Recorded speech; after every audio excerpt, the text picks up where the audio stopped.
Hello, am I audible? Yes. Yes. Anuja, Hello, good morning, sir. Good morning, ma'am. Morning. Morning. good morning. Good morning. Anuja, please introduce yourself to the panel. My name is Anuja Trivedi. I've been born and brought up mostly in Lucknow, where I did my schooling. After that, I did my BTech in Biochemical Engineering and Biotechnology from IIT Delhi. And after that, I worked very briefly at a management consulting firm.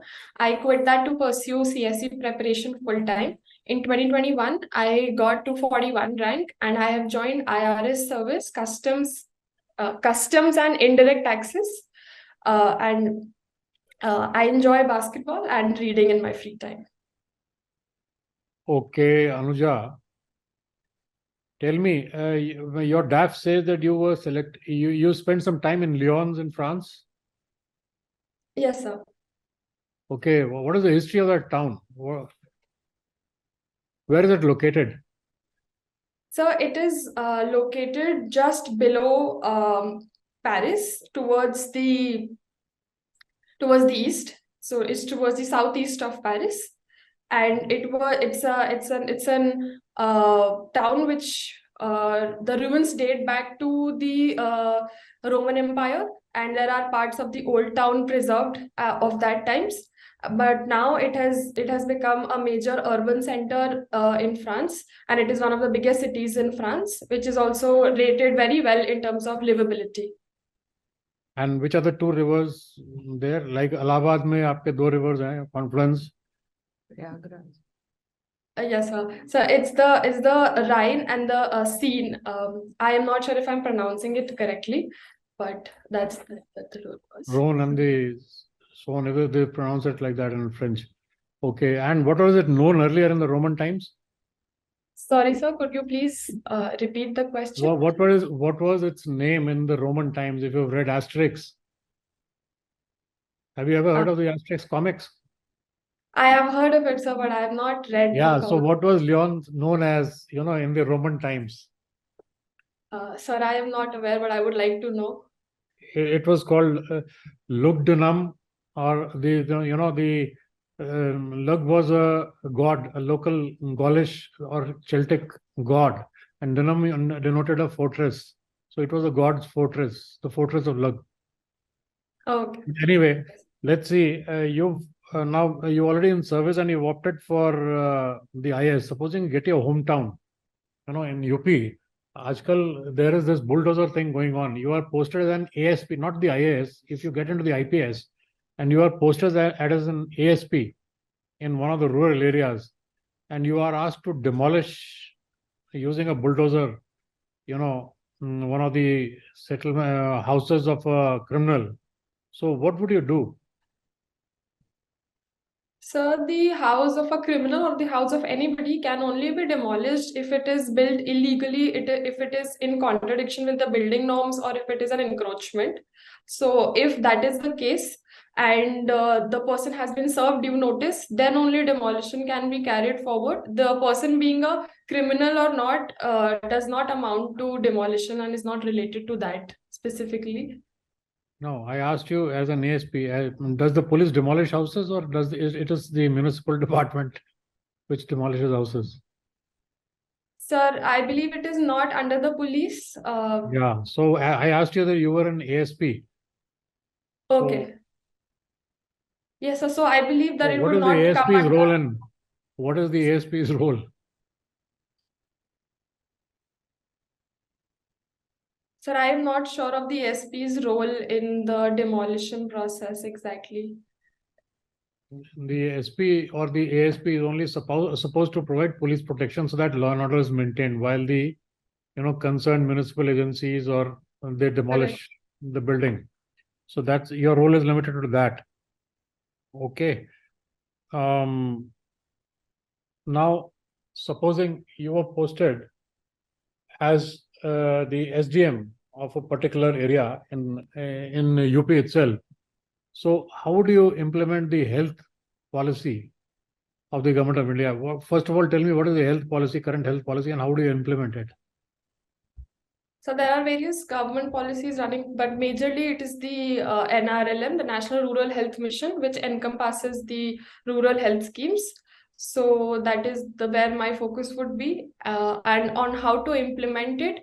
I believe that at that level, it is best to go from the grassroots and involve the ASHA and Anganwadi workers and focus on the women of different households. That would help us implement the scheme more successfully. The health scheme in which is a 3-tier structure. What is that structure?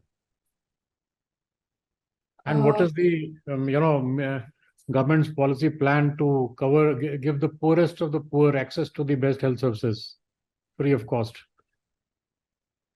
So there are 3 levels. The lowest level being the primary health centers, and above that, I am not sure of exactly the 2 tiers which are above that, but above the primary health center, we have hospitals at the district level, and then tertiary care above that.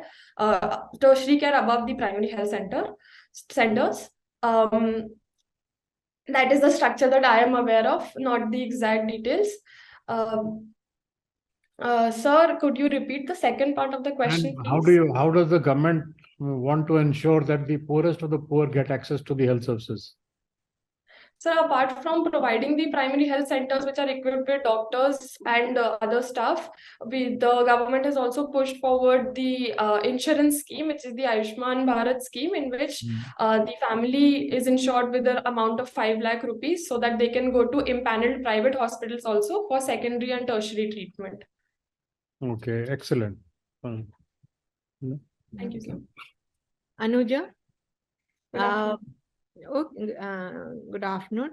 Okay, can you tell me substantial power of tech giants comes from where? The technology giants, substantial power of these, technology giants comes from what thing? What is one major thing that they have? Ma'am, in this age, I would say the amount of data that they have. Yes, very good, excellent. Very nice. Okay, have you heard of data mining? Yes, ma'am, I have heard of the term. Yeah. What is it? Can you just expand on it? Data mining is a process through which using various computational and statistical means, sense is made out of the data. We have a lot of raw data, and through data mining, we collect that data, analyze it, and make it make sense, essentially. Okay, so are you using data mining in your current service? Ma'am, I have actually taken a leave, so I have not joined the service. Okay, never mind. Okay, can you tell me the difference between, you must have read up on the budget, right? Yeah. Yes. So you must have read on the new tax regime and the old tax regime. This is with reference to your direct taxes, yes? Yes, ma'am. What's the difference? Ma'am, in the old taxation scheme, there were different exemptions and clauses available to the person so that they could have more of their income exempted from paying tax, but for that they had to invest it in certain investments. In the new scheme, that has been done away with. So, and the rates have been changed. So if the person wants, then they can just take a lower rate of taxation and then not invest in those tax schemes, and they will not get the exemptions that were previously available. Yes, okay. So why do you think this was done? I mean, like by not compulsory savings have been removed from there, right? So Yes. you don't need to compulsorily invest anywhere. What's the reason? There's just one basic reason actually. Ma'am, I can think of 2 reasons where this would help. A, this would increase the income in the hands of the households and increase their consumption capabilities, which would help the economy. And secondly, in recent times, people have become more financially literate. So a lot of people want to invest according to their own research and according to their own wishes. They do not wish to be bound by the exemptions. So these 2 things, I believe, that have led to this new scheme. Okay, and why is the government going on increasing the interest rates?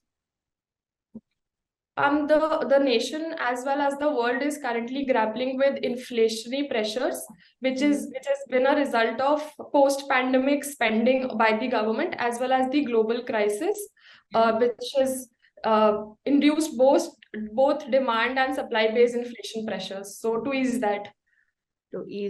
Okay. So which are the countries grappling with hyperinflation? You know hyperinflation, isn't it? Yes, ma'am. Hyperinflation is very high rates of inflation over very much. Yeah, very much. So which are the countries? Just name 2, 3. One or couple of them in the neighborhood, and 1 or 2, beyond a neighborhood. Yes, ma'am. Pakistan and Sri Lanka have been struggling with inflationary pressures, and they are in the middle of an economic crisis. Apart from that, Iran has also faced inflationary pressures. That's fair enough. Fair enough. They're Venezuela and Lebanon. Okay. Now who's helping out Pakistan now? Ma'am, Pakistan is looking for help from the IMF, the International Monetary Fund. Have they done anything? No, ma'am, the talks have not been completed yet because they are stalled on the basis of some reforms that have to be initiated. Who's coming forward to help? Ma'am, Saudi Arabia, I believe, has come forward to help Pakistan with the economic crisis. Can you think of any other name? चलो China. Okay, read up, huh? चलो अब जल्दी मेरे को आप ये बता दो कि you might have heard of this Windsor framework. Now we're moving away from India, okay? Yeah, what is it? Ma'am, the Windsor framework has been designed to help implement the post-Brexit nuances in the trade, but because of the different spectrums which Britain and North Ireland fall on now after the exit of Britain from the European Union. So Northern Ireland has certain autonomy and it is not exactly a part of Britain. So they want to sustain their integration with the Union, but Britain is exiting. So what they are trying to do is form two routes, the green route and the red route, so that some goods can be moved easier and some goods will be facing tougher Okay, one last question from me to you. Is Global South an economic term or is it a geographical term? Ma'am, I think it's more of a geopolitical term now, considering that Global South consists of countries which are now rising in terms of economic strength. So, and it is very heterogeneous. So it is difficult to clump them into an economic group. So it would be more geopolitical. You'll read up a little. Okay.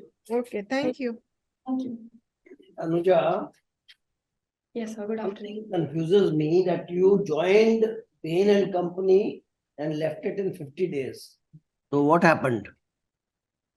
So basically, I had sat for placements in 2019 and I had to join the job because of some financial troubles at home.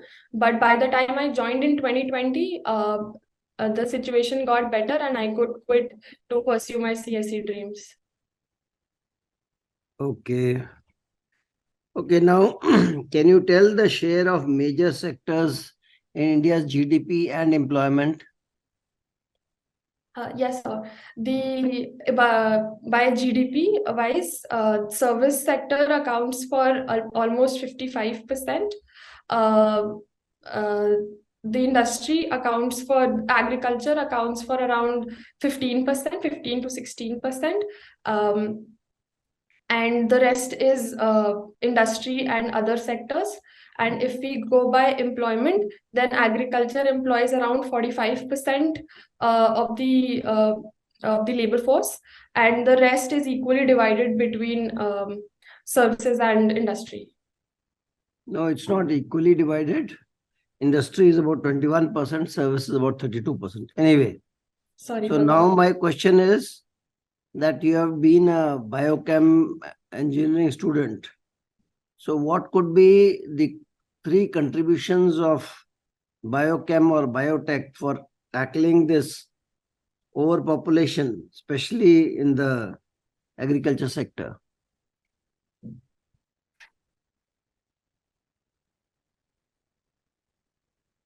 So biochemical and biotechnology can be used to increase productivity in agricultural sector, through which incomes can rise and people can shift away from labor surplus to capital surplus agricultural practices, and then move towards industry, where also biochemical and biotechnological industry can help them by creating new jobs in the pharmaceutical and medical industry, in the biomanufacturing industry, in the bio waste treatment industry, etc. Okay. So you said India could move the pharma sector. Now, pharma sector, what exactly was the catch in the patent law which allowed India to grow? Are you aware? So in India, from what I have read, there is there is greater freedom to produce generic drugs without paying the entire royalty as it is in the US. So that is why India has been able to emerge That as is not the thing. There is no, government does not define generic drugs, by the way. In the patent law, there is a specific thing which is there. So you know what are the 2 kinds of patents? Are you aware? There's something called product patent and there's a process patent. Yes, sir. Yes, sir. Yeah. So which one these people have used to produce the generic drugs? Which patent India does not adhere to?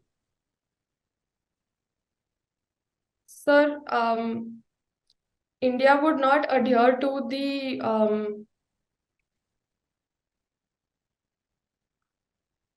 sir, I'm unable to make the link, but for production of generic drugs, I think that it's the same product, so the process patent should not be that tight in India, but I have not exactly Yes, read you're right. You're right. Very much right. So process patent is not it's not mandated. So you Okay, can make the same product through a different process, or correct. whatever process you choose. You can re-engineer or back engineer and do it. Okay. Yes, sir. Yes, sir. That being so, why we have not been very successful, and there's still a bottleneck. What is the bottleneck in the pharma sector? So the inputs that we require for production of these drugs do not originate from India. We import most of them from China, for example. So that is a big bottleneck for us. What are those called? Those inputs, So what what are called they called? APIs? Sorry, sir. Yeah, what are they called? So they are called APIs, active pharmaceutical ingredients. Yeah, so what is preventing India from making these APIs ourselves?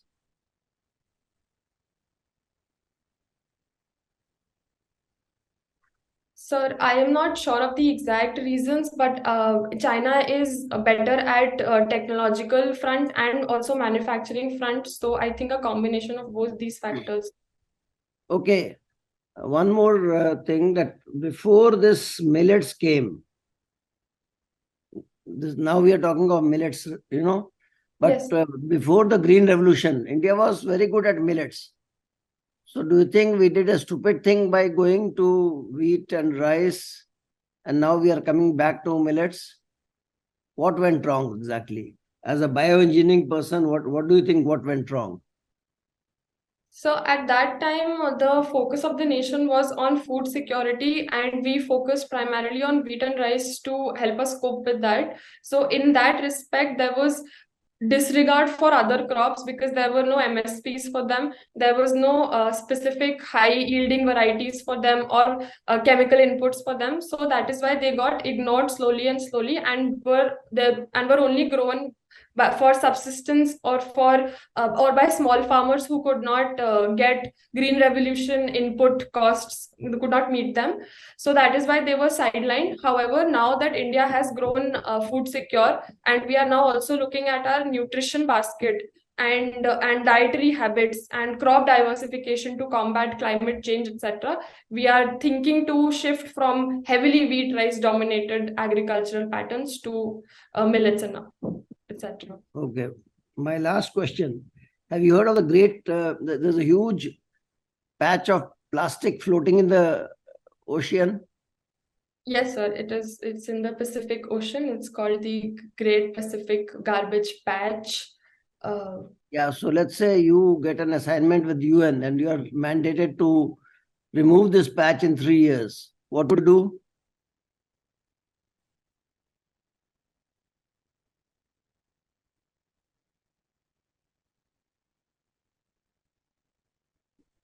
How would you go about removing this patch in 3 years, let's say?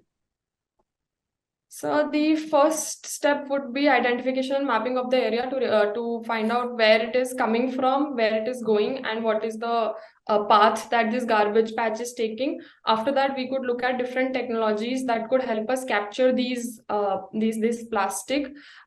We could mechanically capture them using a net, or we could also use some bio-based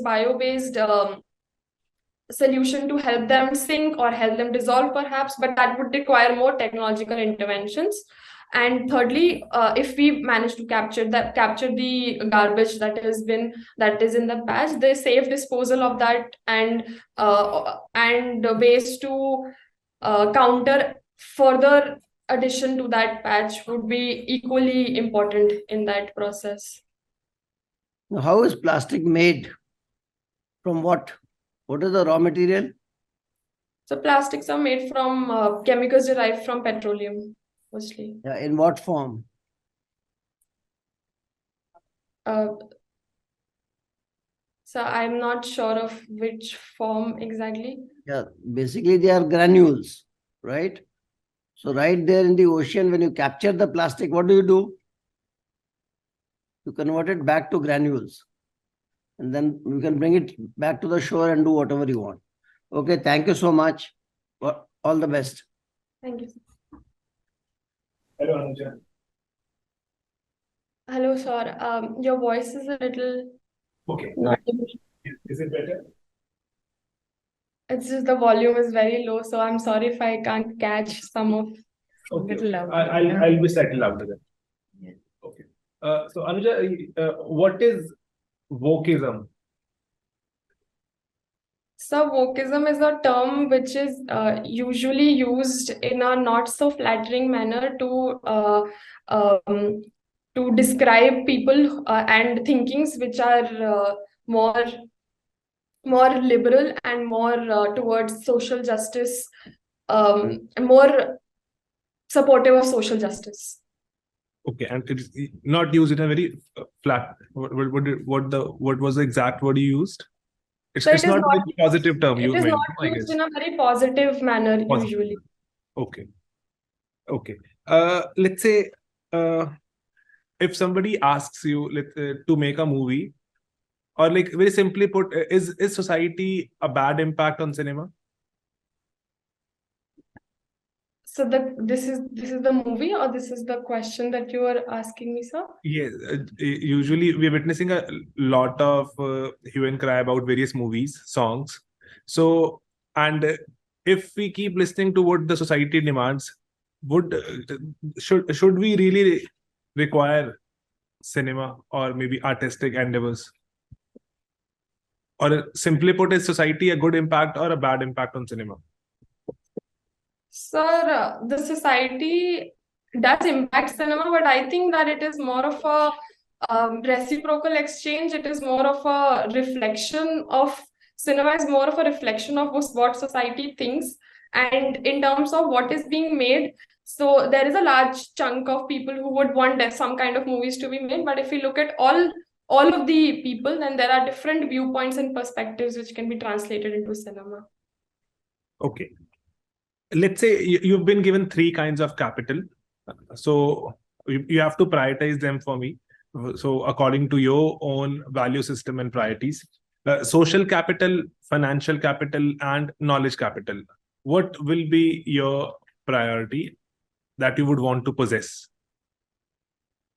Sorry, sir. I think the connection was a little bit weak. Could you please Okay. repeat the last Yeah, I'll sentence? repeat. Let's say you've been given three kinds of capital: social capital, financial capital, and knowledge capital. Which one would be your priority to possess, and why? Social, financial, and knowledge. Sir, as an individual, I would rate social capital as above financial capital and knowledge capital, because I believe that having the right amount of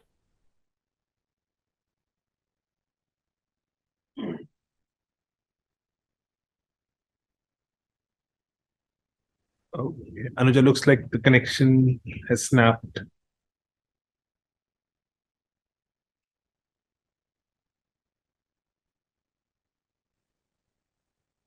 The connection. Yeah, I Hello. am. Yeah, can you hear us? Can you hear me? Yes, sir, I can hear you. Your connection paused for a while. Yes, sir. So was my answer audible, or did I? Yeah. No. So you were prioritizing social capital above everything else. Yes, sir. Okay. Okay. And recently, I want to ask you a question about on media. Media has been giving us a lot of facts and opinions. What shall be media's priority? To give us facts or to give us opinions?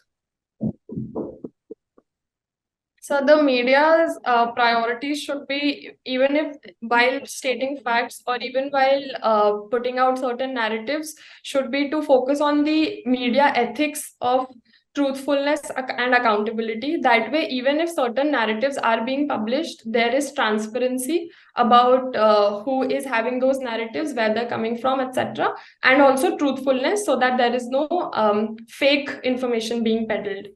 How to judge whether an opinion is true or false? So as long Can as opinions be categorized as true or false?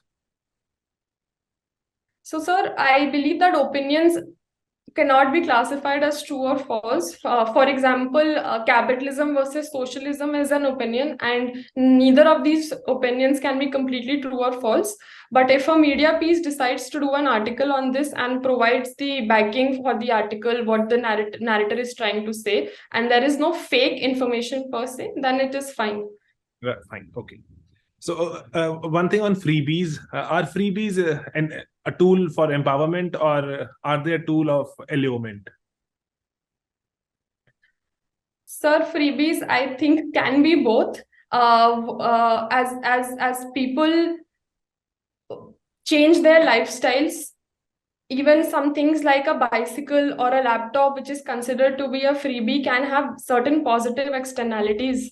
So it is difficult to just categorize them as good or bad, or as allurement or empowerment. The externalities behind them and the financial plan on procuring them, etc., has to be considered.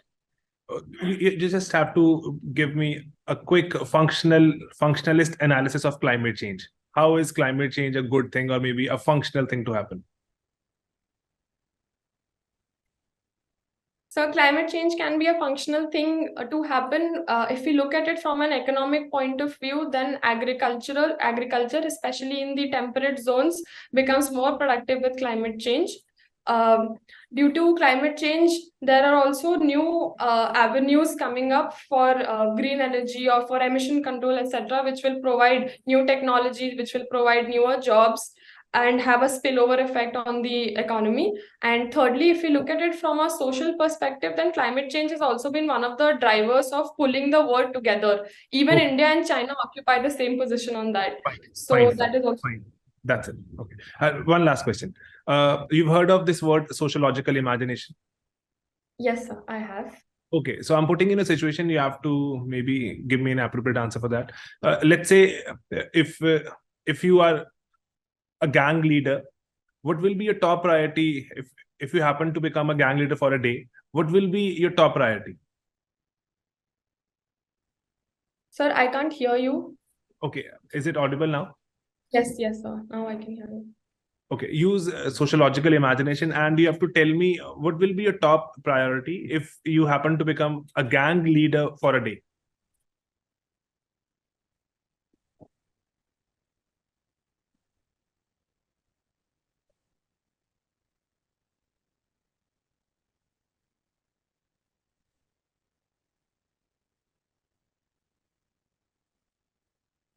So if I am a gang leader for a day and I have to use sociological imagination to help with my job, then I would look at the org structure and the organizational structure of my gang, the hierarchy, the power relations, the dynamics, and how this is working for or against us. And secondly, I would look at if any anomic things are happening within the gang, if there are certain means which are not being achieved through our if there are certain goals which are not being able to achieve through our designated means, then I would look into that.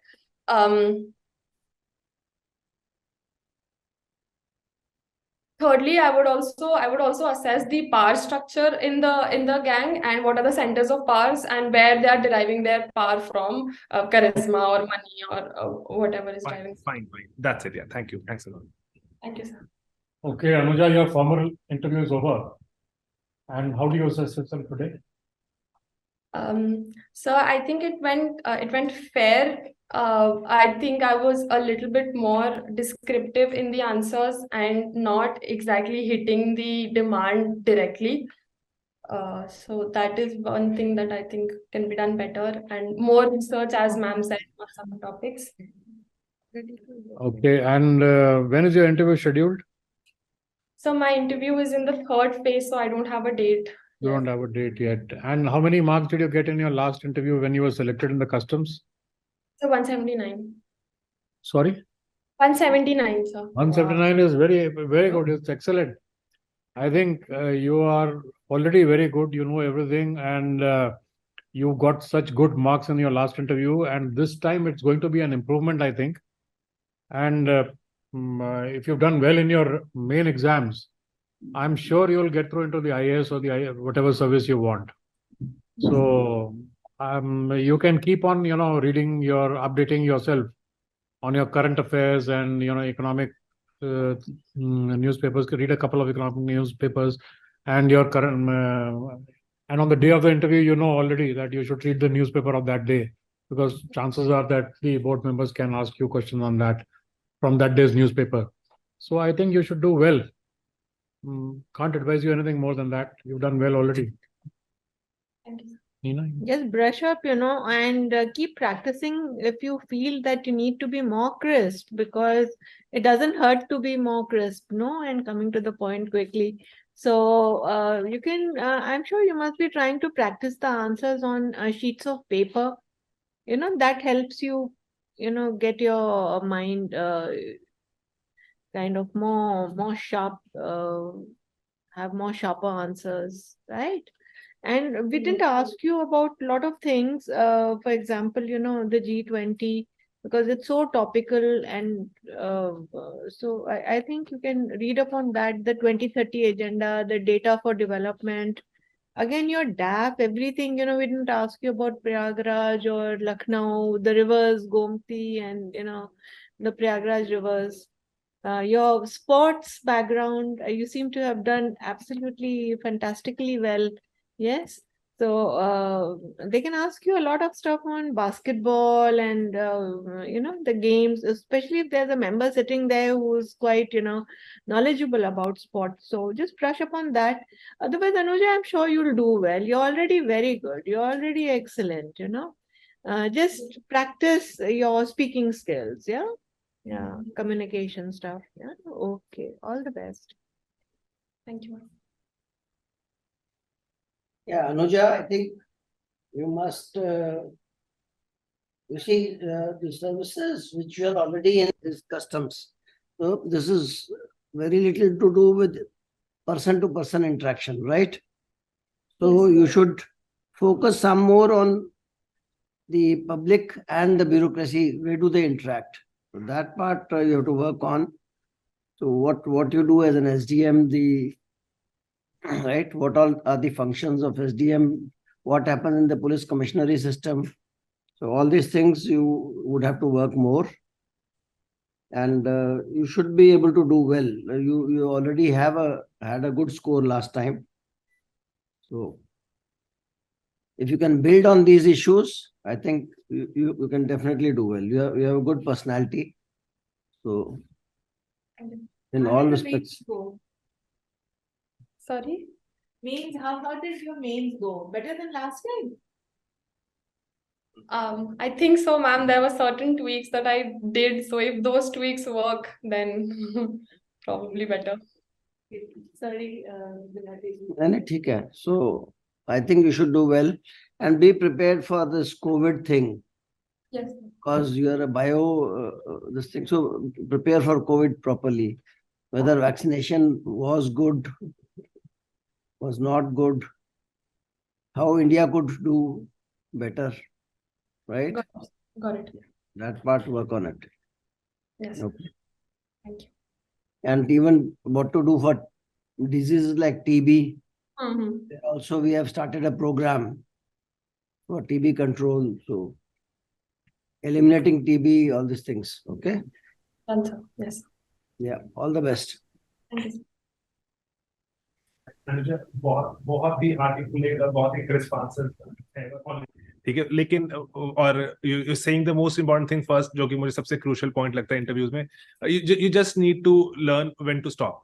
जैसे ऐसे लगता है ना कि अगर if there is a vacuum तो हमें मन करता है हम बोलते रहे, तो वो वाला टेंडेंसी को बस थोड़ा सा कर्व करना है कि that's it sir, I have spoken my answer, that's it. तो आर्टिकुलेशन है मोस्ट इंपॉर्टेंट थिंग फर्स्ट भी है, बस चुप हो जाएंगे जैसे when we are done, that's it, it will fetch you a lot more marks. और बाकी यूपी, सोशो, आईआरएस, ये तीन चीजें पर सवाल पूछे जाने चाहिए क्योंकि लेटेस्ट तो आईआरएस है आपके पास, और बाकी यूपी एंड सोशो पर सवाल पूछे जाते हैं क्योंकि अकेडमिशियंस भी हो सकते हैं वहां पर. तो ये तीन चीजें फोकस करें, बहुत ही जरूरी है. बाकी आपका answer wokeism, functional of aspect of climate change, बहुत ही बढ़िया आंसर्स, बहुत ही बढ़िया answers. knowing about winds of framework. Exactly बहुत ही अच्छा. जैसे सभी को ना क्रिस्प आंसर्स है, आई एम श्योर कि बहुत ही जो वेल प्रिपेयर्ड कैंडिडेट्स में से एक हो आप, तो अच्छे नंबर आने चाहिए. तो बस यही उम्मीद है. Ji, sir. Thank you. Sir, I just wanted to say that my sociology prep was all YouTube videos of sleepy classes, and that really helped me. And I just recognized your voice from the classes. अच्छा, So, great. yeah, so I just want to thank you for those videos. अरे सही, फिर तो अच्छा है, फिर तो we have a very good candidate, very very good candidate. Thank you. Thank you so much. Okay. God bless. All the best. आपको कोई क्वेश्चन पूछना है कुछ? आप पूछ लो, कुछ पूछना है. Ma'am, I just wanted to ask if they ask me questions for which there are no clear-cut solutions right now. For example, if they ask me what is the solution for Russia-Ukraine war, so nobody knows right now. That is why the war is going on.